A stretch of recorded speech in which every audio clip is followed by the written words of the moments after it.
16 বছর ধরে 17 বছর ধরে যারা জেলে আছে, যারা কনভিক্টেড, সেই বিচারিক প্রক্রিয়া ব্যাহত হবে। এই জিনিসটা আমাদের খুব পরিষ্কার করে মনে রাখা প্রয়োজন।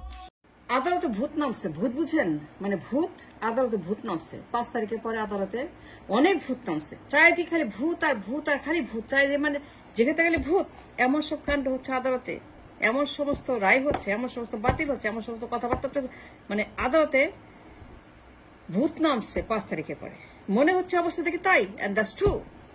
দেখেন, যে সকল রায় বাতিল হওয়া উচিত সেগুলো হচ্ছে না, আর যেগুলো হওয়া উচিত না, ইলিগাল ক্রিমিনাল, সেগুলো বাতিল হয়ে যাচ্ছে। জামায়াতের রায় নিবন্ধন হয়েছে, জামায়াতেরটা, জামায়াতের রায় বাতিল হবে না কেন? কেন হবে না? আজহারুল ইসলাম বাতিল হবে না কেন? ওইটা কেন এখনো বহাল আছে? তার মামলার রায়, তার জামিন নিষ্পত্তি কেন এখনো সেটা হয় নাই? নিবন্ধন কেন পায় নাই? দাঁড়িপাল্লা কেন পায় নাই? মার্কা কেন পায় নাই? নির্বাচন কেমনে করবে? কলা চষবে, মূলা চষবে, কুচু নির্বাচন কেমনে করবে মার্কা ছাড়া? জামায়াতের নিবন্ধন বাতিল হয় না, এটাতে বড় ভূত আর নাই। এর চাইতে বড় বিশাল একটা ভূত, চাইতে গেলে ভূত আদালতের ভিতরে গিজ গিজ করে ভূত, টক টক করে ভূত, দক দক করে ভূত, খালি ভূত খালি ভূত। নিবন্ধন বাতিলের রায় এখনো পর্যন্ত হয় না। নিবন্ধন ফেরত পারে জামায়াত ইসলাম কেমন নির্বাচন করবে? জামায়াত কি নির্বাচন করতে পারবে এই অবস্থা? না, কারণ তার নিবন্ধন ফেরত দেয় নাই, রায় বাতিল করে নাই। একজন ভিকটিম আজহারুল ইসলাম বাতিল করে নাই। এই যে ভূত, এই যে ভূত, আমি ভূতের কথা বলছি, কিন্তু আমি ঠকে দা ভূত আদালতের ভিতরে 5 তারিখ পরে সবগুলো ভূত ঢুকছে। এমন সমস্ত কার্যক্রম চলছে যা কিনা সন্দেহজনক। এখন পর্যন্ত জামায়াতের নিবন্ধন বাতিল করে নাই, রায় বাতিল করে নাই, দাঁড়িপাল্লা ফেরত দেয় নাই। আর ওই যে মামলা, জামিনের মামলা, যা কোনো মামলাই না, যা কোনো মামলাই নেপসুন না আজহারুল ইসলাম, তার মামলা এখনো পেন্ডিং, জামিন হয় নাই।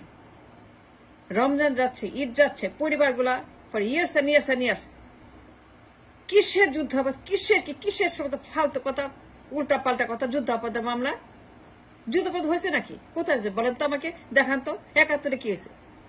কি হয়েছে 71-এ? Occupation war, it's occupation war, দখল যুদ্ধ, দখল বাণিজ্য, রাষ্ট্র দখল করা, রাষ্ট্রকে ভেঙে ফেলা। এই মামলায় এখনো তাকে জেলে রাখছে। ওয়াই? আর যে সকল মামলা নেভার এভার, সেগুলো বাতিল হয়ে যাচ্ছে। যে সকল রায় কখনই বাতিল করা উচিত না, বাতিল করে দিচ্ছে আদালত। এই যে ভূতের কথা বলছি, সেনাপ্রধান বলছে বিডিআর এর রায় নিয়ে কোনো কথা বলা যাবে না। ওয়াকার সাহেব বলছে বিডিআর নিয়ে কোনো কথা বলা নিষেধ। সেনাপ্রধান সেদিন বলছে বিডিআর নিয়ে কোনো কথা বললে পরে বিপদ হবে, সমস্যা হবে। তিনি ভয়ঙ্কর হুঁশিয়ারি সতর্ক জারি করেছেন বিডিআর মামলার বিরুদ্ধে কোনো রকম কথা বলে। বলছে রায় হয়ে গেছে, ওরা অপরাধী, এইখানে আওয়ামী লীগ ইন্ডিয়ার কোনো অংশ নাই, এরাই করেছে, এরাই বিডিআর এর সময় কিলিং করেছে, আওয়ামী লীগ করে নাই, ইন্ডিয়া করে নাই। আওয়ামী লীগ ইন্ডিয়াকে সে পয়েন্ট আউট করে বলেছে স্পেসিফিক্যালি, না আওয়ামী লীগ করে নাই, না ইন্ডিয়া করে না, না এদেরকে কোনো ব্লেম করা যাবে না, সমস্ত ব্লেম ওদেরকে যারা করেছে, এবং তাদের রায় এটা ফাইনাল এবং সেটা বৈধ, এটা নিয়ে কোনো কথা বলা যাবে না, সেনাপতি ওয়াকার বলছে। At the same time, at the same token এই লোকটা বলছে যে ওই যে আপনার ইন্ডিয়া এবং আমেরিকার পক্ষে সাফাই গেছে, আমি তার রেফারেন্স ধরে বলছি, in conjunction with that his speech about the রায়, যে বিডিআর নিয়ে মন্তব্য করা যাবে না, এই রায় ফাইনাল, এই রায় বৈধ, ওরা ক্রিমিনাল, ওরা খুনি, ওরা করেছে বিডিআর, সুতরাং এটা নিয়ে ফাইনাল হয়ে গেছে। কিন্তু এট দ্য সেম টাইম যখন বিএনপির হাজার হাজার মামলা কথায় কথায় খারিজ হয়ে যাচ্ছে, কথায় কথায় বিএনপির হাজার তাও কথায় কথায় বাতিল হয়ে যাচ্ছে, কোন রকম মানে ক্রিমিনাল মামলা, চুরির মামলা, পাচার মামলা, অস্ত্র মামলা, ধ্বংসের মামলা, বোমাবাজি মামলা, খুনের মামলা, ডাকাতির মামলা, সামান্য একটা পাচার, সেগুলো খারিজ হয়ে যাচ্ছে। বিএনপির মামলা যায় আর খারিজ হয়ে যায়। খুনের মামলা, বোমাবাজির মামলা, অস্ত্রবাজির মামলা, দখলবাজির মামলা, পাচারবাজির মামলা, হাওয়া ভবনের মামলা, টাকা পাচারের মামলা, যে মামলাগুলো প্রমাণিত বিয়ন্ড ডাউট, অ্যাবসলিউটলি সঠিক মামলা প্রমাণিত, হাওয়া ভবনের মামলা, হাওয়ার সকল মামলা খারিজ হয়ে যাচ্ছে কথায় কথায়। এমন সব মামলা যা দেখলে পরে আমার গা শিরশির করে, বাতিল হয়ে যাচ্ছে বিএনপির। হচ্ছেটা কি? এই ভূত কোত্থেকে আসছে বলেন?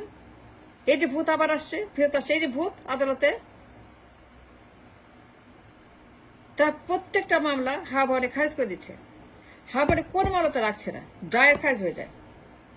গিয়াস মামুন, বাবর, পিন্টু, রেন্টু, সন্টু, মোটু, হন্টু সব খারিজ। বাবরের মামলা খারিজ, আই ক্যান বিলিভ। গিয়াসের মামলা খারিজ, গিয়াস মামুনের মামলা খারিজ। বিশ্বাস করা যায়? গিয়াসের মামলা খারিজ? কে বলছে এটা খারিজ করা যায়? It's not, it's impossible to invalid cancel the Gias মামুনের পাচার মামলা, তারেকের পাচার। এটা অসম্ভব।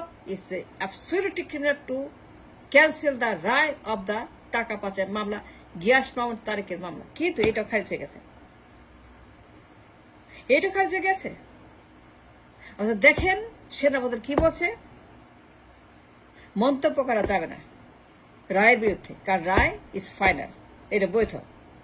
অথচ আদালত নিজেই অপমান করছে, নিজের রায় নিজে খেয়ে ফেলছে, খারিজ করে দিচ্ছে একটার পর একটা। মামুনের যত মামলা, বাবরের যত মামলা, হাওয়া ভবনের যত মামলা, সব মামলা তার ডে খারিজ করছে। আর জামায়াতে নিবন্ধন ফেরত দেয় না, আজহার রায় খারিজ করে না, তাকে মুক্তি দেয় না, রমজান যায়, রোজা যায়, তার পরিবার ফেরে ইয়ার্স মানুষটা কষ্ট পাচ্ছে আদালতে, কারাগারে। আজহার ইসলাম ফর ইয়ার্স এন্ড ইয়ার্স কারাগারে, বুড়া হয়ে যাচ্ছে, মরে যাবে কোন দিন, আল্লাহ না করুক, কোন দিন মরে যাবে। অথচ এই লোকটা পুরোপুরি নিরপরাধ। I know because I studied the case history of the mister Azhar Islam and others. এর সম্পূর্ণভাবে নিরপরাধ, ভিকটিম। এই মামলা সব ক্রিমিনাল। এগুলো সমস্ত মতলববাজি, ধান্দাবাজি, গুন্ডাবাজি, আন্ডাবাজি, নির্বাচনবাজি, দখলবাজি, ইন্ডিয়াবাজি, মোদিবাজি, পণ্যবাজি, হাসিনাবাজি, আওয়ামী লীগ, সমস্ত হচ্ছে যে ক্রিমিনাল। এইগুলো খারিজ। কিন্তু আজহার মুক্তি পায় না, জামায়াত মুক্তি পায় না, তার নিবন্ধন মুক্তি পায় না, তাদের মার্কা মুক্তি পায় না, তাদের নির্বাচন মুক্তি পায় না, অধিকার মুক্তি পায় না। জামায়াত তাদেরকে বন্ধ করে রাখা হচ্ছে আদালতে, সিলগালা করে বন্ধ করে দিয়েছে তাদের মুক্তি।